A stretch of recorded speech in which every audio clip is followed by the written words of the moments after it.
Hello dear students, Gokul India Academy la Hindi basic 32 வந்திருக்கோம். பேசிக்கா நம்ம ஆ இ பார்த்துட்டோம், க க க க பார்த்துட்டோம். இப்போ காக்கா கீ பார்த்துக்கிட்டு இருக்கோம். இந்த பாரக்கடி பார்த்தா தான் நம்மளால் ஈஸியாக படிக்க முடியும். 7th row வந்திருக்கோம். 6th row வரைக்கும் நம்ம இந்த எழுத்தை அப்ளை பண்ணி படிச்சிருக்கோம்.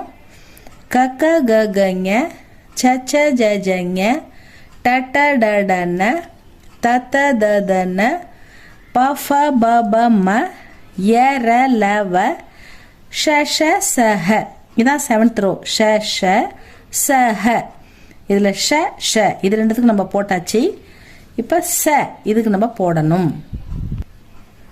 மாத்திரா வந்து ஆ ஆ இ ஈ உ ஊ ரு ஏ ஐ ஓ ஔ அம் அஹ. இந்த மாத்திராவை இந்த சாவுக்கு நம்ம அப்ளை பண்ணி படிக்கலாம்.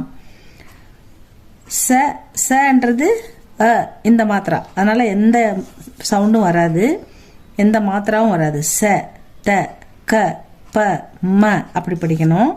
நம்ம இதை வந்து சா அப்படின்னு படிச்சோம்னாக்கா படிக்கும்போது வந்து இந்த சாவுக்கும் நம்ம சொல்ற சாவுக்கும் டிஃப்ரென்ஸ் தெரியாம போயிடும். அதனால இதை வந்து ச த ப ம அப்படி தான் படிக்கணும். சா கா அப்படி படிக்கக்கூடாது. ச ச பிளஸ் ஆ சா, ச பிளஸ் இ சி, ச பிளஸ் இ சி,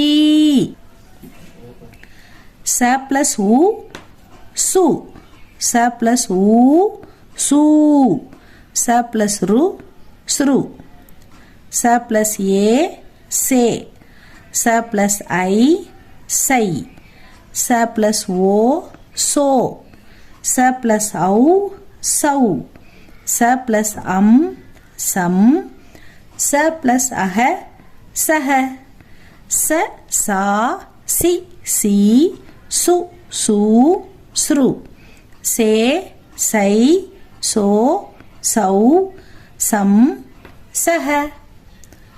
இந்த ஒவ்வொரு எழுத்துமே முக்கியம்தான் ஸ்டூடெண்ட்ஸ். இது எல்லாமே நம்ம எழுத்துக்கூட்டி நடுவில் கேட்டால் சொல்ல தெரியணும். எழுத்துக்கூட்டி படிக்கணும்னா இது கண்டிப்பாக தேவை. இது என்னன்னு கேட்டால் சை, இது சுரு, இது சஹ, இது சு, இது சி, இது சே, இது சௌ. அந்த மாதிரி கீழே அந்த இங்கிலீஷோடைய சப்போர்ட் இல்லாமல் நம்மளா சொந்தமாக படிக்க தெரியணும். இப்போ படிச்சுட்டு அதுக்கப்புறம் நீங்கள் டெய்லி எழுத்து கூட்டி பாருங்கள், ஞாபகப்படுத்தி பாருங்கள்.